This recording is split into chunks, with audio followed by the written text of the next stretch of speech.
Hi, I'm Will Bruin, and I was just recognized as a Seattle Sounders legend. Now I get to do voice reads for the Sounder at Heart podcast network. Here we go. Come on! Hey, O'Shan! Let's go! The Seattle Sounders have done it! MLS Cup winners! The Sounders rule the region! Seattle Sounders is campeón!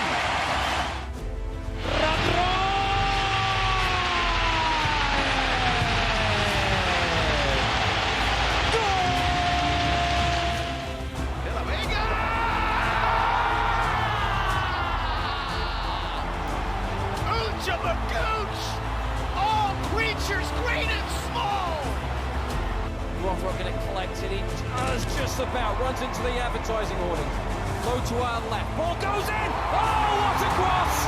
And what a goal! Where's my copy? I got a bunch of them in the car. I'll get you some. You're handing them out for free already. How many cost them? $50. I'll Venmo you.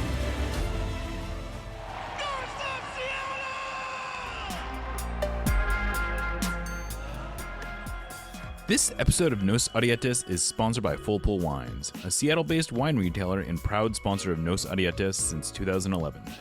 Full Pull was founded in 2009, is based in Seattle, and is owned and operated by longtime Sounders supporters.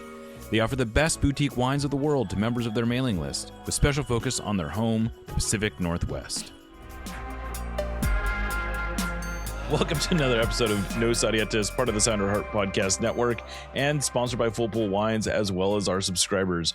We're recording on Monday, March 9th, 2026. I am your host, Jeremiah O'Shan. Today, I am joined by my co-host, Aaron Campo, and our engineer, Lickett. Later in the show, Tim Booth of the Seattle Times will be talking to me about the grass that is currently being installed at Lumen Field. But before we get to that, let's talk about this Sounders game.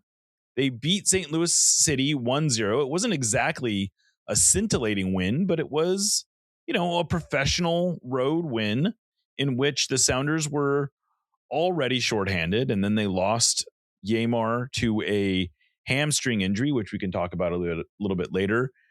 In the first half, it's the third time this year the Sounders have had to use a first half substitute due to injury. But in the end, a professional 1-0 win, Aaron.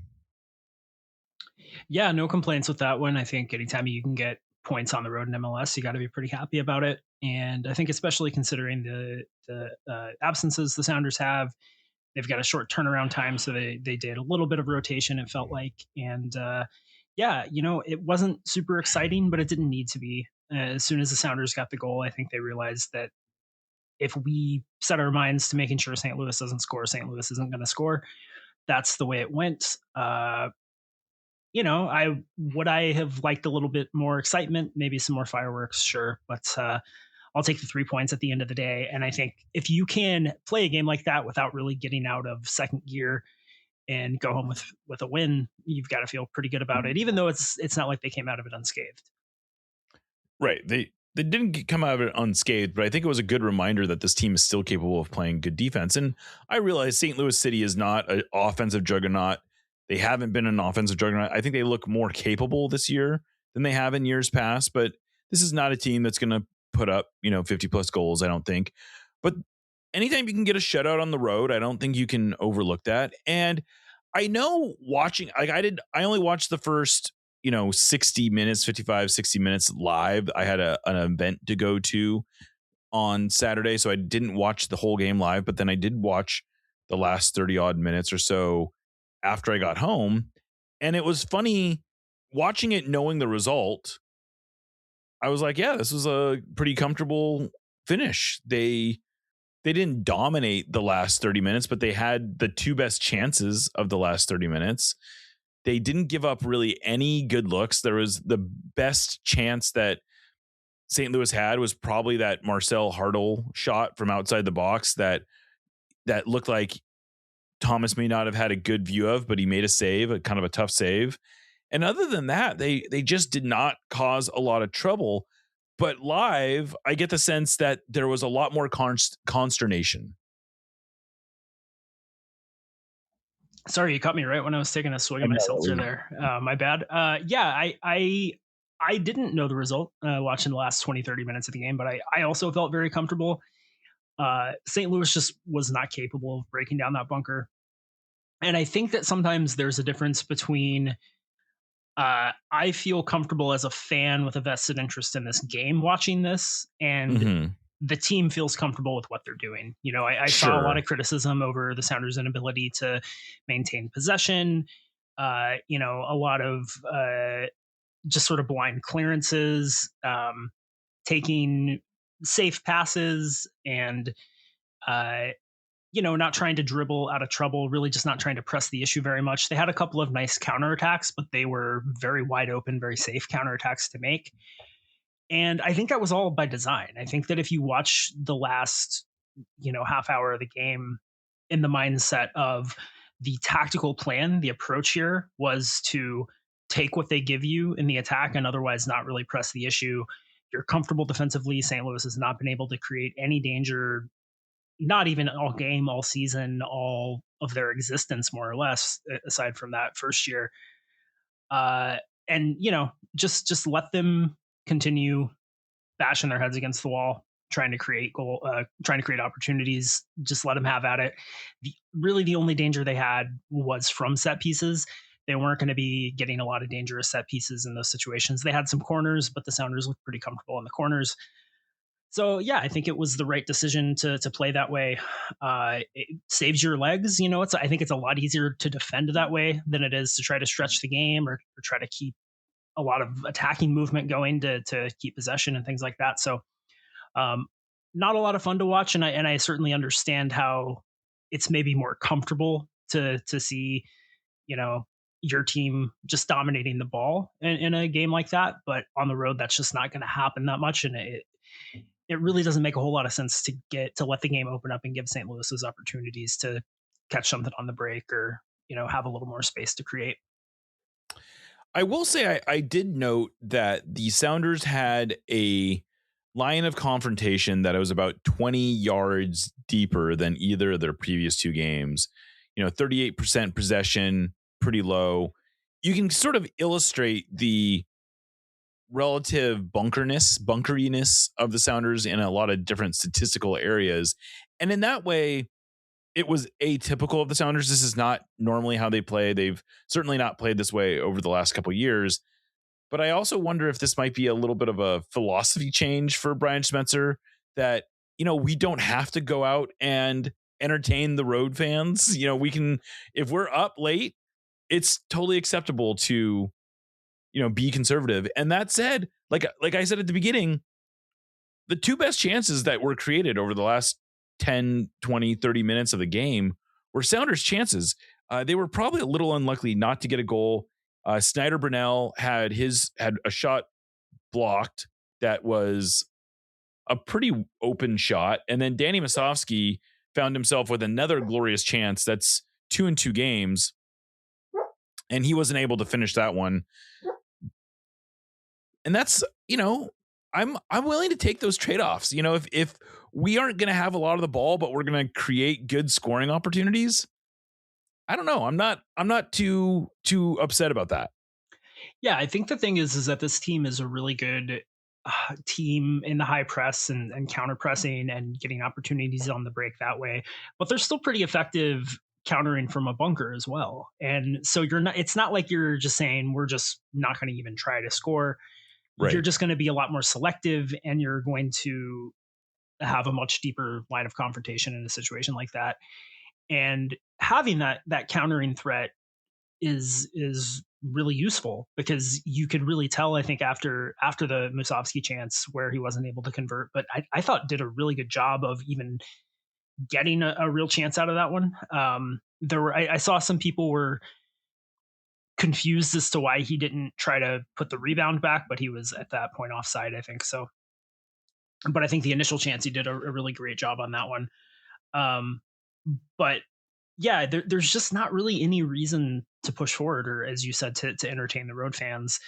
And I think that was a lot of what burned the Sounders last year, is that they had this sort of like almost ideological commitment to play in a certain way. Mm-hmm. And I appreciate that. And I think a lot of people appreciate that. Like, they like a team that has an identity. and they like a team that's going to play attacking soccer. I think based on how they looked at home, how they looked against RSL, how they looked even early in this one, they're committed to doing that as plan A. But when plan A is effective and it works, and you have the result you need in hand, if you can just hold a clean sheet, there's really no reason not to drop into plan B and just be a little less proactive and do what I think you're really capable of doing and see out games like that. And if that can improve what was a pretty middling road record last year, like if they can pick up an extra, I don't know, 6 points on the road over what they did last year, that instantly puts them into Shield contention if they can keep the home form up as well. We had identified this one as, again, not a must win, but as of the remaining road games to start this season, it was the most winnable one on paper. And so just getting those 3 points was really the main job. And how you did it does not matter. You know, there are no style points, as we are fond of saying. And I don't know. I don't really have a problem with this one. I liked, you know, and as a result, we also got to see Cody Baker for the first time this year. I thought he looked good. You know, he looked like he was perfectly capable of slotting in and doing a job. I thought it was interesting that Brian Schmetzer made a point of identifying that the Sounders did not switch into a 3-back formation or a 5-back formation when Cody came on, that he was asked to just basically play as a right back. Was he playing right back? Did he? No, I think that Left back. Kosorienzi stayed at right back, and he sort of played as like a. Oh yeah, I guess he played more as a winger, didn't he? Yeah, as much as the Sounders were using a player you could call a winger, and while he was on the pitch, yeah, he made a couple of good. He replaced Brunel. Yeah, he made a couple of good runs though with the ball to just kind of kill some time. Yeah, exactly. So it wasn't the most aggressive sub, but he was still playing as a right mid, I guess is the point there. But speaking of Kosorienzi, a great goal, a really, really great goal. And I thought it was, I thought one of the things I wrote about today in my column was how it was not a perfect execution of a play, but it came out almost perfectly. And in fact, the imperfections of it allowed it to sort of happen in the first place. Because if he, the way it starts is Nuhu and Ferreira are pressuring Whalem in the corner there. Whalem, I guess, doesn't really seem to recognize where Ferreira is, and he leaves his pass very short. Ferreira smartly jumps on it, sees Kosorienzi on the opposite top of the penalty box, puts in a pass that is not a bad pass, but maybe a little hot. And Kosorienzi tries to control it with his right foot with the idea of just switching it to his left and taking a quick shot. But his first touch is not great. It comes up on him, almost kind of comes off of his chest. And as a result of him not controlling it well, Daniel Edelman sort of overcommits. And as a result, opens up a great chance for him to settle it, take another touch with his left foot before he hits it left-footed inside the near post. It was a great shot. And it didn't seem like one that Roman Berkey was really totally ready for. So it worked out great. And I just kind of love that Kosorienzi is capable of these kinds of plays. This is a guy who does not have a whole lot of playing time. He is playing almost exclusively as a right back and sometimes maybe as a right wing back. But he seems to pop up in spots where you don't always expect. And he is, he's pretty good around goal. I don't think I'm not sitting here saying that I want him starting over Alex Roldan. I, at this point, think Alex Roldan might be one of the best right backs in the league. But man, it's great to have an option like that, especially when in a situation like this where the Sounders need to slide Alex Roldan into center back and didn't really lose much. Yeah, I thought Kosorienzi was really good, really effective as a right back. He had his hands full defensively, and I thought he handled things pretty well. And I really like the way he plays right back. He's a very modern style of right back where he is going to be involved in being goal dangerous. I mean, he's scored quite a few goals as a right back. Obviously, he scored quite a few goals as a attacking type sub too, playing on the wing, but he's a threat from anywhere. He gets into good positions. I thought that whole goal was a great example of guys doing the right thing and committing and being in the right place, sort of making up for not the greatest execution, right? Like you said, it wasn't the greatest pass from Ferreira, but his pressure, his defensive effort, his awareness, and his awareness both to spot the loose pass, jump on it right away, and spot Kosarienzi, who was in a great spot at the top of the box. And like you said, the bad touch maybe helped him out a little bit, but he was able to adjust really quickly, see the opportunity was still there to get the shot away, and get away a perfectly placed shot through a crowded box. And yeah, I mean, it's like that. It really is like the preparation a lot of the time, and like being in the right place at the right time is 9/10 of it. And execution is important. You would obviously love that to be a lot smoother. And, you know, Ferreira puts it at the perfect height to volley, and Kosarienzi puts it in the upper 90. But, you know, the end result is the same. No, it's usually not soccer. And especially, you know, outside of the very, very top level. And the end result is the same, right? It's a goal, and it ultimately ends up winning the game. But it does make the loss of Yamar, which I'm sure we'll get to here in a second, but it does make it easier to stomach because of the center back depth. Alex is going to have to slide over to center back. And if you've got a replacement level right back that's going to have to step in, that's a pretty big blow, right? Soccer is a weak link sport.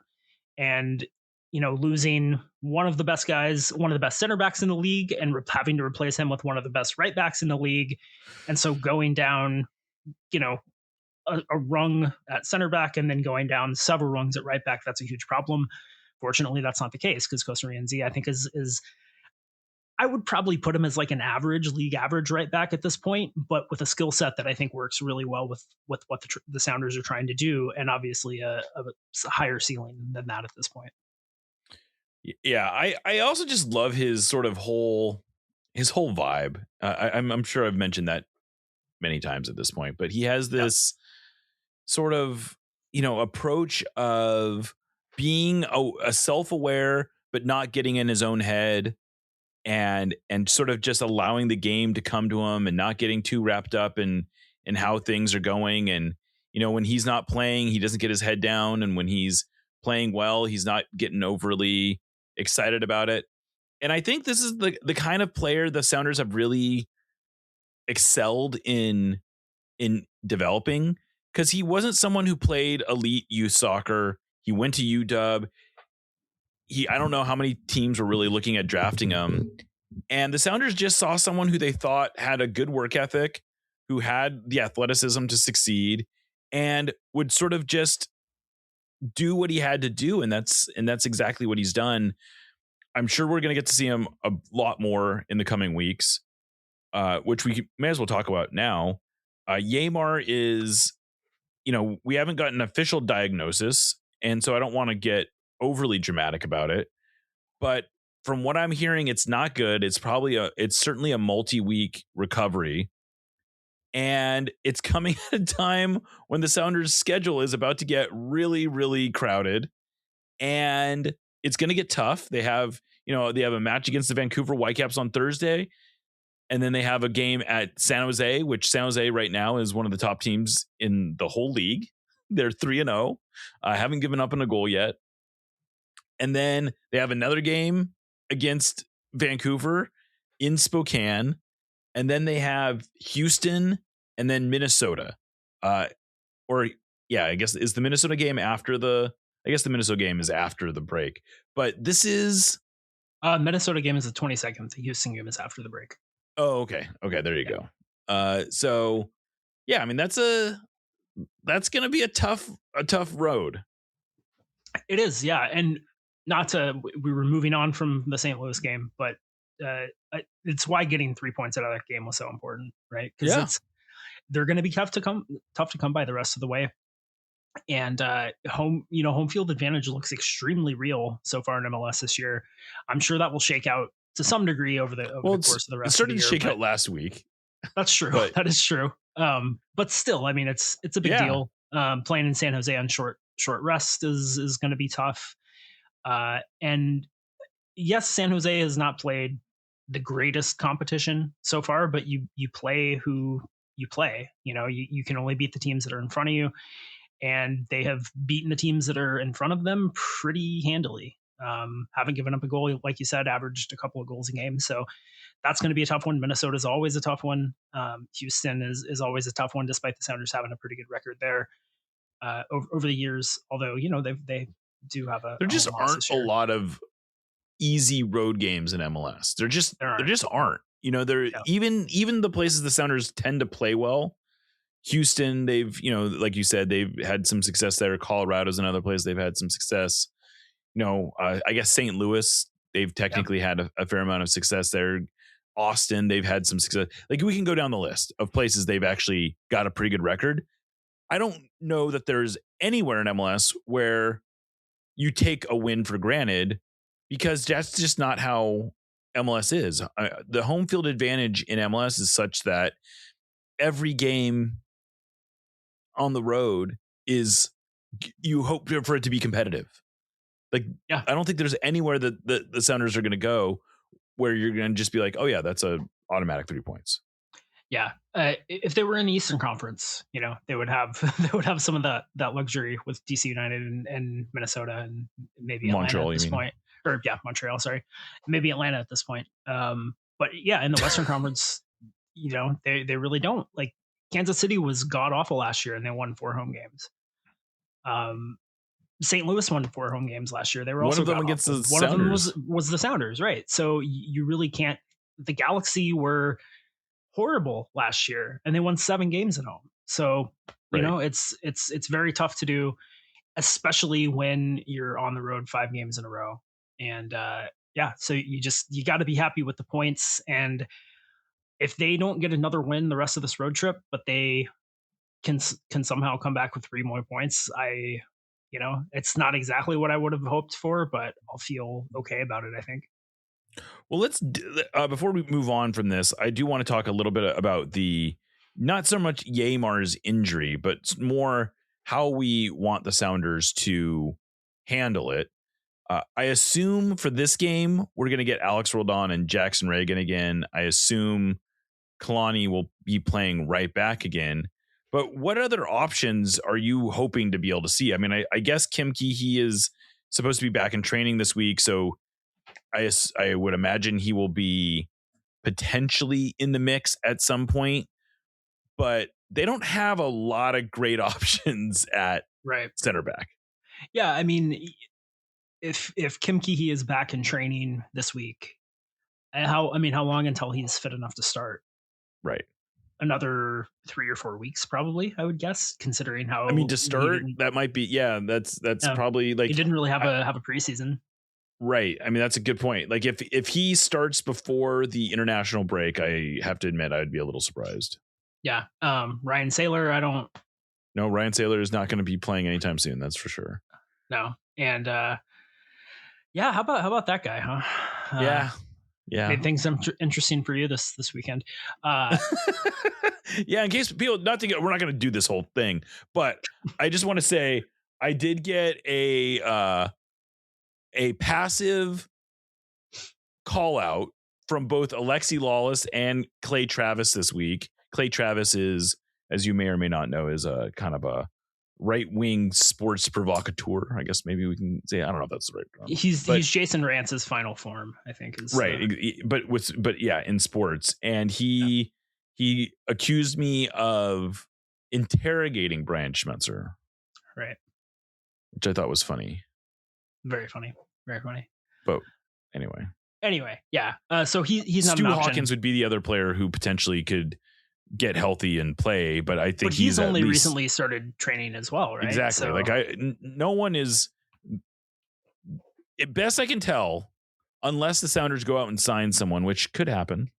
Sure. But unless they go out and sign someone, they are really putting a lot of eggs in the Jackson Reagan, Alex Roldan basket right now. Right.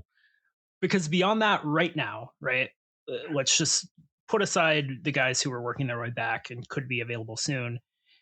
Let's say I don't want to say it, but let's say something happens and one of the two of Jackson or Alex has to come out against Vancouver.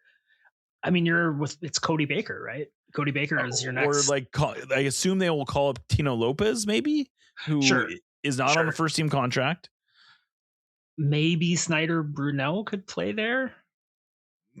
Maybe. Like once maybe you get Hassani beyond, Dotson could play there. Like, yeah, I mean, once you get beyond, once you get beyond Alex or Cody Baker, who is not a natural center back, who has never, as far as I know, has not played in a 2 center back system. Yeah. I guess I guess you could drop Nuhu back to play center back you could move if you had to. Put Baker on the left right. There's just not, there are not a lot of options. It is a problem. And, fingers crossed, Alex Rodon and Jackson Reagan can stay healthy for, the next few weeks, maybe ideally forever. Yeah. I think for me, because you have 3 center backs under contract who will be back at some point this year, and, in the not super distant future, right? Like Kim Keehee, Stu Hawkins should probably be available and ready to start within a month. Right. I don't think you can go out and just sign a guy to sign a guy. Right. Right. You got to be kind of careful with that. For sure.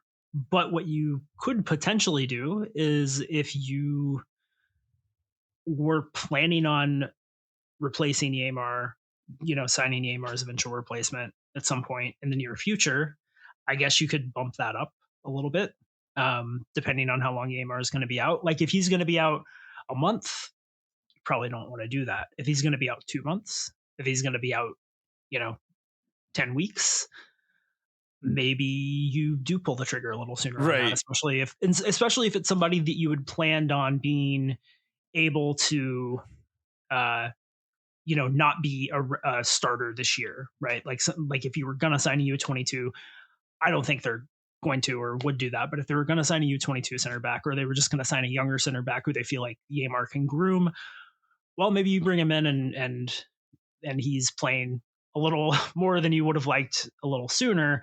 But then it's a situation where once Yamar is back and fit, he can slide back into that starting spot. It's not a big problem. But it's a bad situation, man. It's you just got to hope that Alex and Jackson can stay healthy until at least one more guy is ready to go. I think more realistically than any of those, it's like finding someone like a Daniel Steres who is sort of just available right now. Right. And that's sort of the level that you are most likely talking about, I think, is, someone who is, not your first choice, but can eat some minutes, sort of like a middle reliever who comes in a 7, so you're down 7, so you just need someone to eat up some minutes and not destroy your bullpen. But we don't have to get too much into this because none of it's happened yet. One other thing though, does MLS allow like a short term, like we're going to sign a guy for 6 weeks? Yeah. Yeah, I think you can. I think you can. I think there are ways to. I think there is like an emergency. Yeah. Maybe that's only for goalkeepers, but there might be something like that. Because if that's a possibility, I'm sure there's somebody that's out of contract right now that could come in and at least be a break in case of glass kind of guy, Yeah. You'd like to think break in case of good Lord, break glass in case of emergency.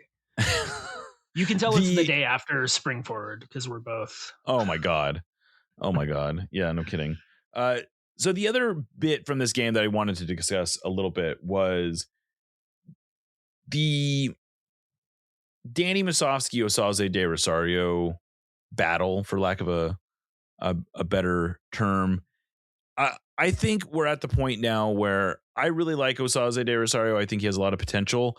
I don't see what we're gaining by continuing to roll him out there, especially when Danny Musovski looks fine. Like he looks good. He's getting into spots. I suspect that we will see him start against Vancouver at the very least, but I'm just, I'm ready to let him get some more minutes. we've discussed that his not starting seems as much a product of him just not playing a ton in preseason while he was sort of like regaining full fitness. But I think I'm ready to see Danny get some starts again. Yeah, I am as well. I like you. I like De Rosario's game. He has a skill set that the Sounders haven't had in a while, of just like a guy who can win physical battles and be a really threatening presence in the air, and has really great hold up play. I like his game a lot, and I think he'll score plenty of goals. But I think he's a backup forward at this point in his career. I think he hasn't looked goal dangerous to me at all. He's done some really good work. He's been involved in the build up and the creation of a couple of goals, and he's been important, I think, to the Sounders' success when they've had it this year. But ultimately, you need your striker to be goal dangerous, and he just really hasn't yet. And part of that is not really his fault. I mean, the Sounders are missing key players. They're missing some creators. They haven't gotten a lot of service. Yeah, they haven't gotten him a lot of service. Danny Mazovsky is just elite at figuring out where to be to make that service easy. That's a skill, and I don't think that it's always appreciated as much as a skill as it should be. He just pops up in places where it's pretty easy to find him, and we've seen that, in his limited minutes so far. He had the great chance in this game. He had the one he scored, that was called back for offside against RSL. He's just been in the mix, and I think the stat you pulled today showed that he's like amongst the 10th best in XG leaders. XG per 90, yeah. Yeah, and he just racked up crazy XG numbers last year. He's always been a guy who was racking up XG. It's a consistent thing with him. We know he's going to be a guy that gets chances and has, generally finished them at a pretty average rate. And that's valuable. I mean, you're missing two of your designated players, both of them attacking players, one of them your all-time leading scorer, who I think the team was kind of expecting the offense to be built around for at least the first chunk of the season while Pedro de la Vega is out. And, that's a problem. You need to get goals from your number 9. And I think Danny Mazovsky is just a lot more likely to provide them. With the fixture congestion, Asaze is going to get plenty of minutes, whether or not he's the starter or not. I think what it comes down to for me is that, and we've talked about this a little bit, but I think there's this belief that Asaze won the starting job in preseason and that Mazovsky needs to win the job back. And I don't really think that's the case. I think that the job was always Mazovsky's, but he was hurt. He maybe wasn't 90 minutes fit. They wanted to take it easy with him, let him ease his way back in. I think he's the starter with all things being equal. And Asaze had a chance to pull a Wally Pip, and he just didn't really take advantage of it in the way that I think he would need to beat out a guy who scored 18 goals last year. Right. I would agree with that. Like he deserved a shot after balling out in preseason. Absolutely. Yeah. He got a shot, and it's like he's not been a disaster, but Danny Mazovsky is waiting right there. I'm totally good with letting him rip. See how he does. Yep. Absolutely. Yeah. But all right. Well, let's call that a segment. I think we can go to, we're going to take a break. We'll come back, talk to Tim Booth about the grass that's being installed at Lumen Field. We have a little bit more information about how they're doing it and how many games they're going to be playing on it. And then we'll close out, give a little bit of a preview for the Vancouver Whitecaps series. You're listening to Nos Audietes, and we'll be right back.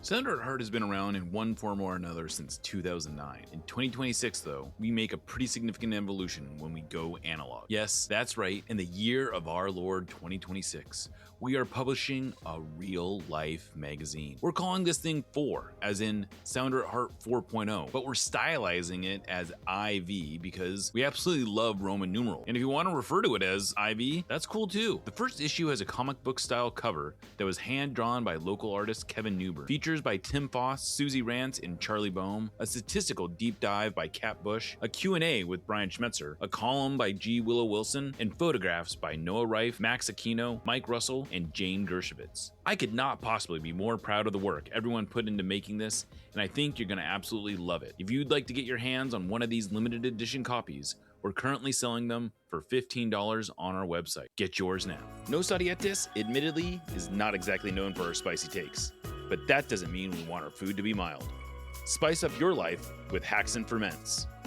Handcrafted in Georgetown and made with the best local ingredients from across the Pacific Northwest, they specialize in unique small batch fermented hot sauces and vinegars. Haxon Ferments brings bold flavors and natural fermentation together for something truly special. Whether you're a heat seeker or just looking to elevate your cooking, you'll find something you love at haxonferments.com. That's HAXANFERMENTS.com. And right now, if you use the code SOUNDERATHEART, that's all one word, at checkout, you will get a free hot sauce with your order. Again, go to haxonferments.com, use the code SOUNDERATHEART at checkout for a free hot sauce with your order. Haxon Ferments is a proud sponsor of the Sounder at Heart podcast network. Welcome back to Nos Arietes on the Sounder at Heart podcast network. So we are joined by a special guest, Tim Booth of the Seattle Times. First time Tim has been on the show. Welcome, Tim.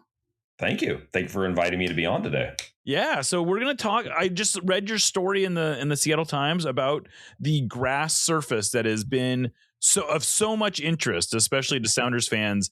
I know you've been pursuing this story for a while.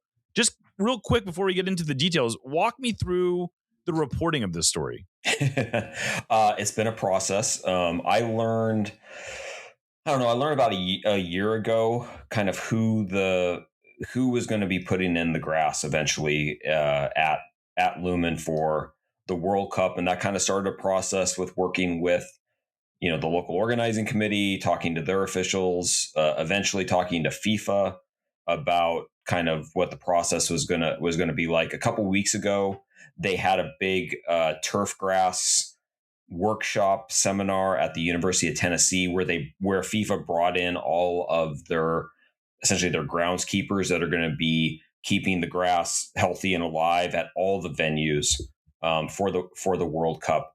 And during that, they had a very small kind of briefing made available to a handful of reporters to talk about kind of the process that individual cities are going through, but then collectively FIFA is going through for a tournament where you do have 8 stadiums that have field turf or artificial turf as their primary surface that are needing to have grass installed for the tournament. So it was kind of based off that. Finally started to get some answers as to kind of how this process was going to work in Seattle, how it's different than what they did last year for the Club World Cup. And, finally got some idea of, it's currently going in right now. They have every intention for it to be used for the next, 3 months, essentially by the time the Sounders and the Reign come back and start playing games there next month. This is intended to be a 3-month field. It's not a one shot sort of thing. This is going to be there for a while. So kind of a lot of back and forth, a lot of phone calls, a lot of conversations with people, but finally saw something that came to the light of day on this topic. Yeah. So the two big revelations, at least from what I could tell, were the actual implication of the installation of the grass, which is a foot. Essentially what they're doing is they're putting 12 to 14 inches of sand and base layer on top of the existing field, and then putting grass on top of that. And the idea is that that's going to be more, not just behave like grass when it's in, but also have some durability to withstand at least, it sounds like 17 matches between the Reign, Sounders, and World Cup. Yeah. So that was one of the big things, was that because it had always been sort of left a little uncertain whether the field turf was going to be ripped out, right, and they were going to put in all the pieces, all the foundation under, on this essentially a blank canvas at the stadium. But then in the reporting of this, it became clear that they were actually building it on top of the field turf. And there is a little bit of infrastructure that has gone in, like some cooling systems, some irrigation kind of stuff that just helps with the grow process. But essentially, it is, like you said, a foot of sand and dirt and materials that is creating the base for the grass and the sod that is getting laid down and will become the the field that's used. And yes, that the idea was that if you put in something that's more that has more depth and has more sort of, I don't know, girth to it, more lack of a better way to say it, but like more structure to it, that it has a much better chance of playing like a traditional grass field that you would install in, your finest, your nicest park or your nicest stadium that traditionally has grass as its primary surface. So that was the reasoning behind it. It's different than what they did last year for the Club World Cup, because last year obviously time was a much more significant element to getting it installed and everything. Last year they used what's kind of become, it's called a shallow pitch profile. It's kind of become this trendy thing within the turf grass community, and it's something that is going to be used at other venues for the World Cup. But in Seattle, because they had this nice window where they could kick the Sounders out, they could have the rain start on the road, they could play the CCC matches or CCL matches, outside of Seattle over in Spokane, because they had this really nice window available to them. They felt like they didn't need to go with that route, and they could go with a more traditional field that in their mind is going to be able to stand up and play better over the course of the 3 months and the 17 matches that will be played there. Yeah. And so last year, I know everyone from the Sounders that I talked to seemed really happy with the grass installation. Now, the European teams that came in who are used to sort of these perfect pitches and have, standards that are frankly probably above maybe even what any MLS team is playing on, did not seem nearly as impressed with the grass. In some cases, they thought, I remember Luis Enrique, I believe it was, from PSG, was actually had some complaints about the grass. But if that's I guess what I'm saying is, like, if that's the standard, certainly from the Sounders perspective for these next few months, once they get out there, they play their first game there, presumably on April 12th, I guess it seems like there's a possibility there might be one that same week a little earlier if the Sounders were to advance in CCC. But either way, it seems like from the Sounders perspective, this should be pretty close to like an ideal scenario. Yeah, you're right. And it should be, at the very worst, it plays initially like it did last year for the Club World Cup. Right. Like that's sort of your worst case scenario of the kind of field that they're getting an opportunity to play on when they come back and start to compete games at Lumen in April.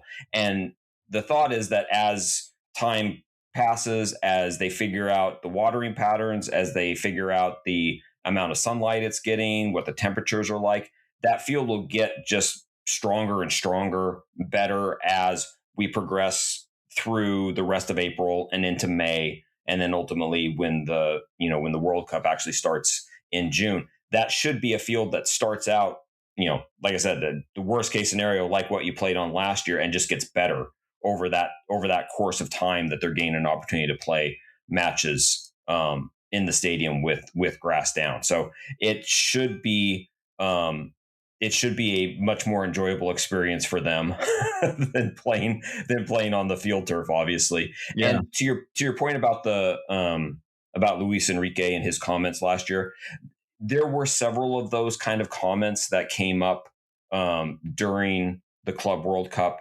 But by and large, the feedback that FIFA says that they received was overwhelmingly positive for how well those fields ended up playing, especially in the short notice of, getting that tournament organized and getting it settled, who was playing where and when, and getting these fields installed to the point where they could actually play games on them. I think that they said, 90% of the feedback was great, and it was 5 to 10% that was kind of complaints. And some of that even had to do with the types of grass that were being used in various venues. So the type of grass that will be used at Lumen It's likely to be a Kentucky bluegrass blend, but that'll be a different grass than what they use in Miami or what they're installing in Atlanta. They try and be a little bit more regionalized as to what is the best type of grass surface to put in to yield the best results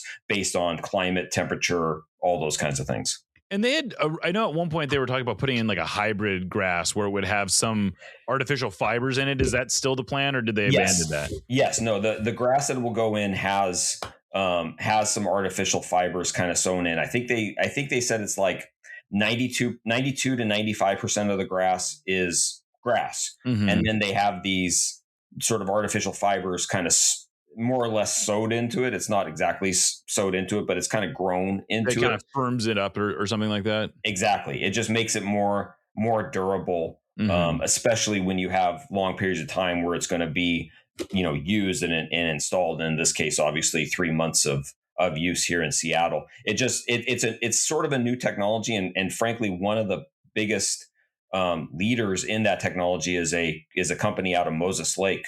It's called Desert Turf. They're the ones who are doing the grass here. They did the grass last year. They did the grass at SoFi Stadium last year for CONCACAF Nations League. So they've kind of become one of the leaders. And one of their things is figuring out a way to grow this sod with these artificial fibers mixed into it just to strengthen it and make it last longer. And I guess that brings up another issue that people may or may not realize, but this is not obviously the stadium is basically going through this conversion right now. It's going to take essentially 6 weeks, I want to say, to do the conversion. They aren't planting the grass. They are bringing in fully ready, matured grass and just basically, I guess, rolling it out. Right. That's exactly what it is. It's the same method that they use at T-Mobile Park when they put in a new playing surface last year for the Mariners. It gets cut on a truck and put on a truck in Moses Lake, gets driven over the pass, and they try and install it within a day of when it gets cut. Henry Bushnell, I think he was working for Yahoo at the time, did a really good story last year about how, you have this company in Moses Lake who's then transporting sod all the way down to Southern California. And how does that work? Well, you have to get refrigerated trucks and you have to climate control the whole thing. And to be able to transport it, was it 1,200 miles or whatever it is down to LA from here. But yeah, that's the idea, is that it'll come in on a truck, they'll roll it out, and then they'll sort of kind of wedge it together, piece it together. And then over time, as they use the various tools of grow lights and mowing and all those kind of things, all those sod pieces will grow together into one, tapestry of what they hope is a really strong and sturdy field. So it will invariably rain during the time that this is being used. No. Yeah, I know it's a little. Was there much discussion of what their expectation is how this will handle wet conditions? I think that there wasn't that part of the conversation, but I think it's one of the good questions. I think it's also why they gave such a long lead time between when the installation process started and when an actual game will be played on it. Is you kind of get, in theory, March and into early April is sort of our wettest period. And then maybe as we get to the first week of April or second week of April, it starts to turn and get a little bit nicer around here. And I think that just gives the idea of the longer lead time that they have to get the sod put down and everything installed, the longer it has an opportunity to get really strong to be able to stand up to, our inevitable downpours that we're going to get, that are just going to put more water on it than they probably want or need, frankly. But just having that amount of grow time just gives it more strength in the roots to be able to hopefully hold up to whatever moisture might come down on it. So the other, I guess I kind of buried this. The other big revelation from your story was that there had been some question, it seemed, whether or not the grass would be ripped up immediately after the last game was played on July 6th. And your story seems to confirm that both the Reign and the Sounders will play at least one game after the installation of the turf. The Rain are scheduled to play the Thorns on July 12th, and the Sounders are scheduled to play the Timbers on July 16th. And then I guess after that, though, it's almost certainly being ripped up. Did we get? Yeah. The indications that I got, I had no one explicitly tell me that, yes, those two games are being played on the field. But the indication or the implication that was given to me was it would be really tough to rip out a field and get all the materials out and get the field turf back to a point that would be playable within 5 days. Right. So every indication I've gotten is those two games will be played. And then I believe it's about a 2-week break before they have any other event at Lumen, whether it's, I don't remember if it's a concert or if it's another soccer match, but that will be, that'll likely be the window where everything is getting ripped out and it's going back to its previous state. Yeah. Well, it seems like everyone I know was hoping that this would cause the Seahawks to have second thoughts and think, yes, this is fine when we finally going to get permanent grass at Lumen Field.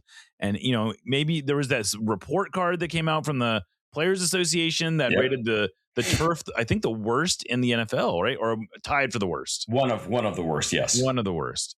So I don't know. I'm assuming you're not hearing any movement on that front. No. But I do think, I do think this technology and where they're at with these new fields and being able to install them fairly quickly and, these shallow pitch fields, I think we're getting closer to the idea that in traditional field turf or artificial turf fields that you could have some type of grass in there someday. Mm-hmm. Now, the teams obviously have to be able to make and want to make the investment on what that would cost to be able to do that. But I do think the technology is getting there. We're not talking technology like what Real Madrid has at the Bernabeu with like their system underneath, digging down 200 feet under the earth to be able to create that. But just a system where, in theory, in the future, you could have a field that kind of slides in and slides out without having to completely dig up something and create a system like what they have in Vegas or they have in Phoenix with their kind of NFL stadiums and being able to slide fields in and out. So I think eventually we might get there, but right now that would still require a lot of investment from NFL teams. And if they don't have to do it, they're not going to do it. Maybe when the next billionaire owner buys the whole shebang, right? Exactly. Well, that might happen sooner than later, but you're right. I mean, you're right. And it's just going to take investment by somebody. And, you are getting to the point, as great as Lumen is as just a stadium in general, you are getting to the point where it's 22, 23, 24 years old. Right. Now. Like at some point you're going to need to probably do a fairly significant update to that. And could that be putting in a different kind of field system?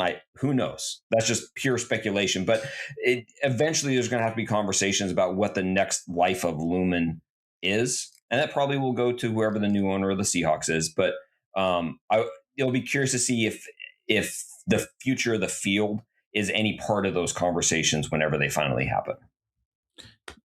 Yeah, I mean, you're right. At this point already, Lumen Field is older than the Kingdome was, right? Kingdome opened in 76 and it was blown up in 2000.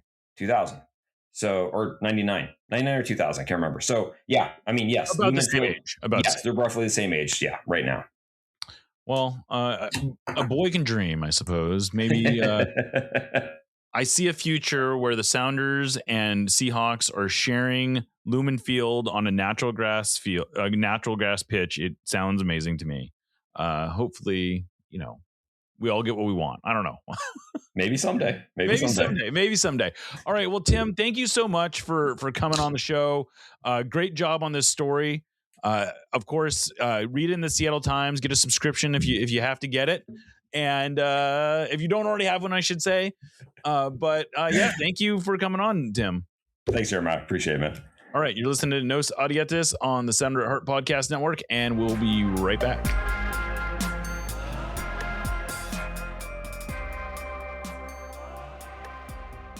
Welcome back to Nos Audietis, part of the Sounder at Heart Podcast Network. All right, Sounders play the Vancouver Whitecaps in the first of a two-legged Concacaf Champions Cup round of 16 series. The first leg is on Thursday in Vancouver. They will then come back for the second leg on the following Wednesday, I believe. Is that right? I think that's right. And they will play in Spokane, which is going to be a lot of fun. I'm hoping to go to both games. I'm going to just go up for the day both times. But this Whitecaps team looks like they're basically picked up right where they left off last year. They are going to be a handful. I think that the Sounders are probably the underdogs in this series. I don't necessarily feel like they are massive underdogs, but this is a good team. They are coming off a 4-1 win on the road against the Timbers. That is the third straight time they have put at least four goals up on the Timbers in Providence Park, which is kind of a wild stat. But this is a team that's good. They're really good. Yeah, they are. I think that much like San Jose, they can only beat who they play. Unlike San Jose, they were really good last year. They made a run at the Shield. Right. They knocked Inter Miami out of the Champions Cup, right? If I recall correctly. Yes, correct. Got to the final. Don't need to talk about what happened in the final, but they're a very good team. I understand the reflex to dismiss them because the Whitecaps have had pretty good teams in the past for short periods of time, and it was never, super long lived. But this is a legitimately very good Whitecaps team. And I mean, if I were being forced to put money on it, I would probably put it on the Whitecaps at this point. And soon that probably will be something that you have to do. You have to use Polymarket or whatever as like a legal requirement. But for now, it's just a hypothetical. And I hate saying that. I mean, the Champions Cup is, I think, the most important competition the Sounders play in. It's the happiest moment of my Sounders fandom life was watching them win the Champions League. And, I would love to do that again. I'd love to see them lift that trophy again. But when I look at the realities of where the team is at right now, the road they would have to the final, it seems tough. And this series seems tough with the injuries they have, with the mess that they have at center back right now, especially. I think Alex and Jackson are a very good combo. I'll be interested to see if they go to three center backs and bring Nuhu into that mix as well.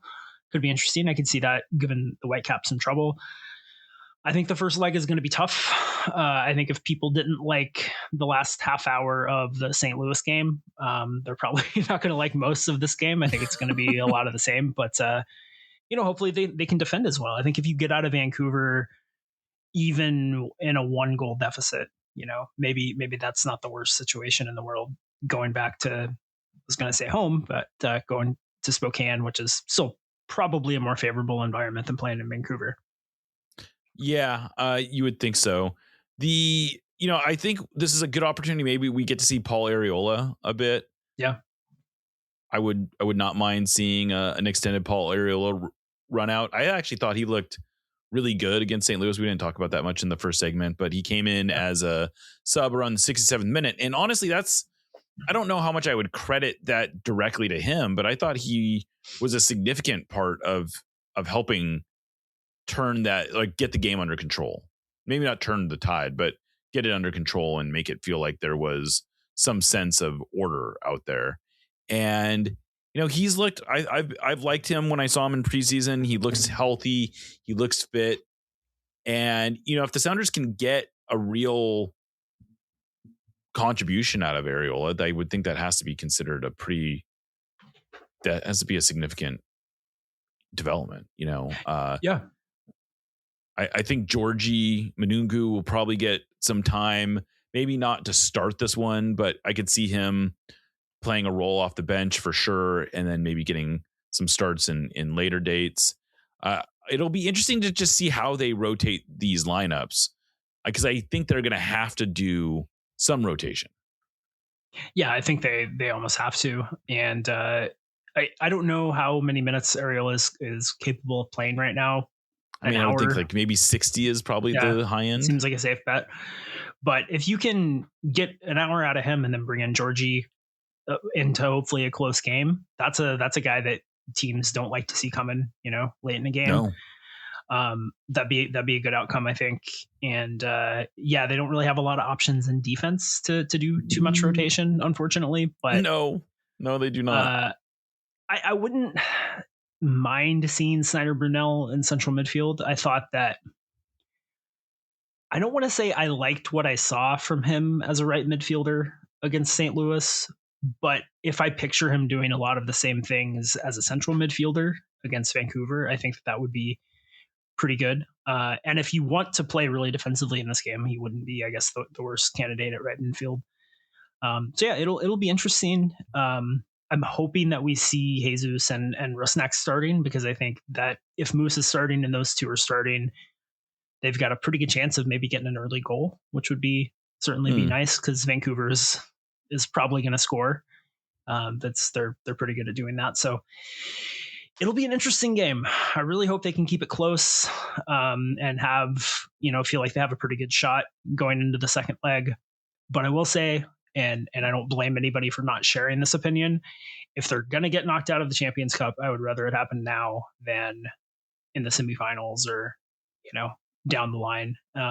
These multi-game weeks are tough on any squad. They're really tough, I think, when you're short. They're really, really tough when you're playing on the road a whole bunch. So hope they win. If they don't, I'm probably going to be a little less upset than I normally would be. I only support this line of thinking because I feel like it mirrors our line of thinking going into Leagues Cup last year, where we said the third best outcome aside from winning or maybe getting to the final was like going out early. Yeah, for sure. Yeah. And so I guess in that sense, I'm optimistic that if we go in with that mental approach, then that means we'll win.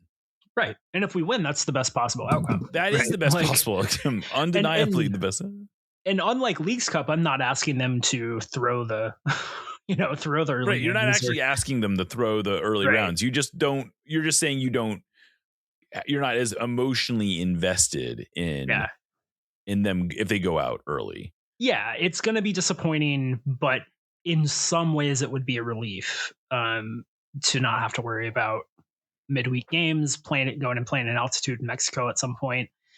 Those games always feel like injury risks to me. So, I would love to have the opportunity to do that, but there's also some benefit to not having the mental strain of it looking you in the face. And there is the reality that they are still going to be shorthanded in most likely if they get to the quarterfinals. I will say I think, I don't know this for sure, but I think they would be able to play their home leg at home if they advance. So that's, that's one reason to maybe be a little bit more optimistic-y. Yeah. I mean, that certainly helps. Like, it would be nice to be able to go to a Champions Cup game this year. I would enjoy that, I think.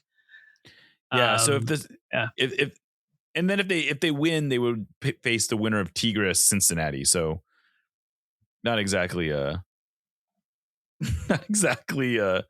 enticing matchup following up, but I'll take my chances, I suppose, with either one of those. Yeah. But all right. Well, I think that's about what we got, Aaron. It's been wonderful. I am already fading. I got hit hard by the daylight savings bug, so hopefully, people are not too underwhelmed by us today. It's funny, man, because getting my sleep under control has been a big goal for me this year, and I've been doing a really great job of it. I've been going to bed much earlier. I've been getting up at my the time I want to get up every morning and feeling like I got enough sleep. Last night, I went to bed at what would be an even earlier time than usual without the time change. Mm-hmm. Got what should have been plenty of sleep and have just felt like crap all day. I just felt totally run down all day. And it's not like it's just a win for trying or whatever. You really, is. You really can't. And it's not like I'm not like, I don't think I'm getting sick or anything. I just think my body is like, look, you got plenty of sleep, but it's still not the time it's supposed to be. And right. I don't like this. Yeah, this is messed up. Like you're getting up at 6 a.m. I don't care what the clock says. It's 6 a.m. right now. And that's just not something you do. Like that wasn't part of the deal. So, well, without boring people with sleep talk, I fell asleep at a normal time last night and then woke up at like 2:30 and couldn't fall back asleep until 4. The worst. Absolute worst. Yeah. And then I hit snooze on my alarm like 5 times until my daughter said, Dad, I'm going to be late. And then I got out of bed. Yeah. And she was still late. So joke's on her. Yeah, you could have just kept sleeping. Exactly. Yeah. Exactly. Should have. What's she going to miss? Algebra? Well, I'll tell you, the thing she missed apparently was the new class assignment. So they had these like job assignments and she missed out apparently on getting the job assignment that she wanted. So I got to carry that around like a yoke. Yeah, you're going to have to, I don't know what kids her age like. I was going to say like buy her a toy, but that's probably, she's probably not. More screen time is what she wants. Probably. Yeah, well, you're going to have to give it up. All right. Well, that's a good note to end on. I did want to say that I had a nice meeting with Lickit today. We have officially decided that an issue 2 of 4 magazine is going to be coming out most likely in early June. And it's going to be a preview of the World Cup, even though the World Cup is fraught and all kinds of things. And maybe we'll talk about some of that in this magazine. But if you are interested in that, we'll probably put it up for pre-sale relatively soon. And we'll send another reminder. If you still haven't received it, the first issue that is, and you ordered it, reach out to me, send us an email to support@sounderatheart.com, and I will get you a replacement because if it's not there yet, it is probably not going to show up. So it was sent out a long time ago. Yeah. And it's really good. You should want to, yeah, it's worth having. Yeah, and we have plenty of copies to give away. I'm not going to sit here and say I'm thrilled to be sending out copies for free to anyone, but if you didn't get it, you deserve one. And, absolutely. Yeah. All right. Well, let's get out of here. I am Jeremiah Shan, signing off for Aaron Campo and Lickit. This is No Sadieta. Or I should also say thank you to our sponsor, Full Pull Wines, and our sponsors in general, which are you, our listeners. Anyway, yeah, that's it. This is No Sadieta, is part of the Sounder at Heart Podcast Network. And remember, you'll never get alone.